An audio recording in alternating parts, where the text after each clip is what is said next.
Good morning friends. स्वागत है आपका मिशन सिविल सर्विसेज में। 8 अक्टूबर 2021 को करंट अफेयर्स की सीरीज लेकर मैं आपके सामने हाजिर हूँ। तो चलिए शुरू करते हैं उन घटनाओं की चर्चा को जो हमारे लिए महत्वपूर्ण है और हाल फिलहाल में ही घटित हुई हैं। मगर ठहरिए, क्या आपने हमारे चैनल मिशन सिविल सर्विसेज को सब्सक्राइब किया है? अगर नहीं किया तो इसे सब्सक्राइब कर लें, और अगर सब्सक्राइब कर लिया है तो बेल बटन को तो ज़रूर ही दबा दें ताकि हमारी हर आने वाली वीडियो की नोटिफिकेशन आपके पास जल्दी से जल्दी बल्कि सबसे पहले पहुंच सके। तो चलिए अब शुरू करते हैं अपनी सीरीज को। हमारा पहला प्रश्न है आज का, विश्व स्वास्थ्य संगठन ने 6 अक्टूबर 2021 को दुनिया की पहली कौन सी वैक्सीन के बच्चों पर व्यापक इस्तेमाल की सिफारिश की है? इसके ऑप्शन है मलेरिया, डेंगू, टाइफाइड, टीबी, और इसका सही उत्तर है ए, मलेरिया। जी हाँ, विश्व स्वास्थ्य संगठन ने कहा है कि मलेरिया बीमारी जो है इसके वैक्सीन को बच्चों पर व्यापक तरीके से इस्तेमाल किया जा सकता है। इस बात की सिफारिश WHO ने की है, और ये बहुत बड़ी बात है क्योंकि इसे WHO ने विज्ञान, बच्चों के स्वास्थ्य और मलेरिया नियंत्रण के लिए बहुत बड़ा अचीवमेंट कहा है। ये वैक्सीन जो है ये मच्छर जनित बीमारी के खिलाफ विश्व का पहला टीका है। आपको बता दूं कि मलेरिया से एक साल में दुनिया भर में 4 लाख से ज़्यादा लोगों की मौत हुआ करती है। दूसरे प्रश्न पे चलते हैं। प्रधानमंत्री नरेंद्र मोदी जी ने हाल ही में किस राज्य में स्वामित्व योजना के तहत 3000 गांवों के 1,71,000 लाभार्थियों को ई संपत्ति कार्ड वितरित किया है? हमारे ऑप्शन हैं हिमाचल प्रदेश, उत्तर प्रदेश, मध्य प्रदेश, राजस्थान। सही जवाब है सी, मध्य प्रदेश। प्रधानमंत्री मोदी जी ने हाल ही में मध्य प्रदेश में स्वामित्व योजना के तहत 3000 गांवों के 1,71,000 लाभार्थियों को ई संपत्ति कार्ड वितरित किया। अब ये ई संपत्ति कार्ड वितरित करने का क्या उद्देश्य है? इस स्वामित्व योजना का क्या उद्देश्य है? तो मूल रूप से इस योजना का उद्देश्य ये है कि देश में जितने भी गांव हैं वहाँ के जो रहने वाले हैं, जो लोग हैं, उनको उनकी आवासीय जमीन का मालिकाना हक प्रदान किया जाए, दे दिया जाए। केंद्र सरकार का दावा है कि यह योजना ग्रामीणों को आत्मनिर्भर बनने में बहुत ही ज्यादा सहायता करने वाली है। चलते हैं तीसरे प्रश्न पर। विश्व कपास दिवस निम्न में से किस दिन मनाया जाता है? 10 जनवरी, 7 अक्टूबर, 12 मार्च, 15 अगस्त। इसका सही उत्तर है 7 अक्टूबर। हर साल विश्व कपास दिवस 7 अक्टूबर को मनाया जाता है। इसे संयुक्त राष्ट्र विश्व खाद्य संगठन और साथ ही संयुक्त राष्ट्र व्यापार एवं विकास सम्मेलन, अंतर्राष्ट्रीय व्यापार केंद्र, अंतर्राष्ट्रीय कपास सलाहकार समिति, इन सभी के द्वारा संगठित रूप से मनाया जाता है।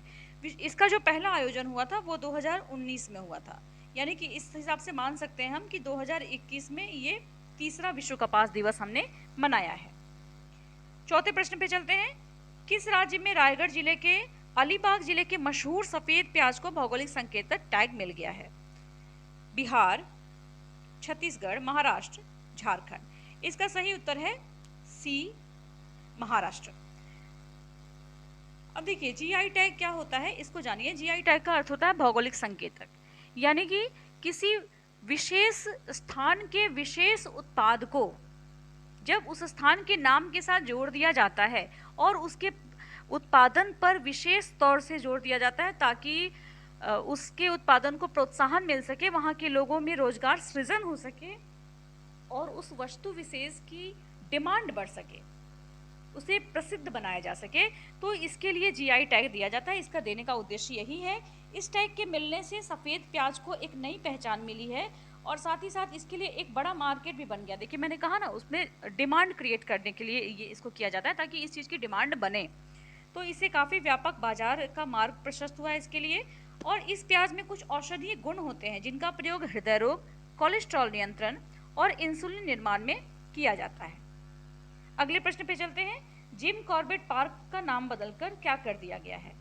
Saddle peak national park, Namdapha national park, Nameri national park, Ramganga national park. इसका सही उत्तर है रामगंगा नेशनल पार्क। उत्तराखंड का जो जिम कॉर्बेट नेशनल पार्क है, और जिसे हम कॉर्बेट टाइगर रिजर्व के नाम से भी जानते हैं, इसका नाम जल्दी ही बदलने वाला है। इसका नया नाम होगा रामगंगा नेशनल पार्क। 3 अक्टूबर को केंद्रीय वन और पर्यावरण मंत्री Ashwini Choubey Jim Corbett national park का दौरा करने गए थे और इसी समय इन्होंने इस बात की घोषणा की कि अब इस नेशनल पार्क का नाम बदलकर रामगंगा राष्ट्रीय उद्यान कर दिया जाएगा। 1936 में इस पार्क की स्थापना हुई थी और उस समय जब ये पार्क स्थापित हुआ था ना, तो इसका नाम था हेली नेशनल पार्क। ये संयुक्त प्रांत के गवर्नर मेलकम हेली के नाम पर था। अब ये संयुक्त प्रांत क्या था?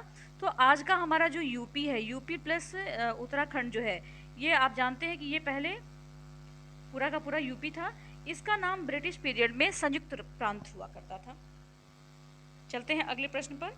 केंद्र सरकार ने हाल ही में अगले 5 वर्षों में कुल 4,445 करोड़ रुपए के परिव्यय के साथ कितने mega integrated textile reason and apparel park स्थापित करने को मंजूरी दी है? ऑप्शन है 10, 12, 15, 7। सही उत्तर है डी 7। केंद्रीय मंत्रिमंडल ने हाल ही में अगले 5 वर्षों में कुल 4,445 करोड़ रुपए के व्यय के साथ 7 mega integrated textile reason and apparel park स्थापित करने को मंजूरी दी, जिसे हम पीएम मित्रा पार्क भी कह सकते हैं।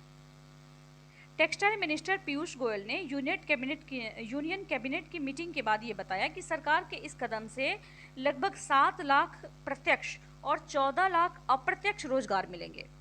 इन्होंने ये भी बताया कि 10 राज्य ऑलरेडी इस योजना में अपनी रुचि दिखा चुके हैं।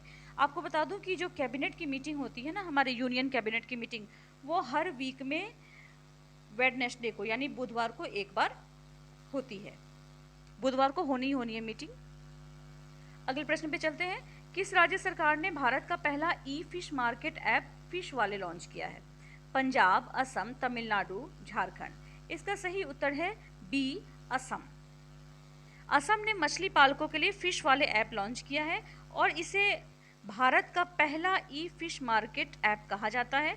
इस ऐप के माध्यम से खरीदारों और विक्रेताओं दोनों को मछली, जलीय कृषि उपकरण और दवा, मछली फीड और मछली बीज ऑनलाइन एक ही प्लेटफॉर्म पे बेचने में मदद मिलेगी।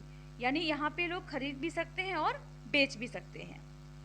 इस ऐप को राज्य के मत्स्य विभाग के सहयोग से aqua blue global aqua culture solutions private limited द्वारा विकसित किया गया था। आगे चलते हैं। आईपीएल के एक सत्र में सबसे ज्यादा 29 विकेट लेने वाले भारतीय खिलाड़ी निम्न में से कौन बन गए हैं? हर्षल पटेल, रविंद्र जडेजा, केदार जाधव, हरभजन सिंह। इसका सही उत्तर है ए हर्षल पटेल।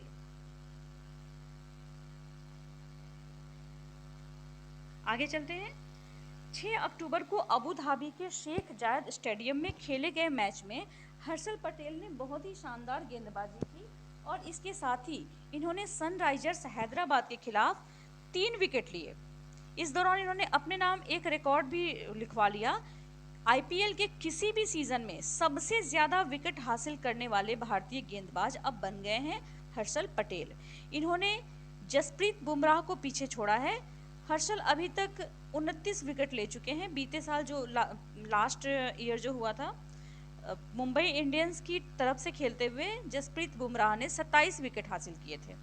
और जबकि इसके पहले का जो ये रिकॉर्ड था, ये 2017 में भुवनेश्वर कुमार के नाम था, जिन्होंने 26 विकेट लिए थे।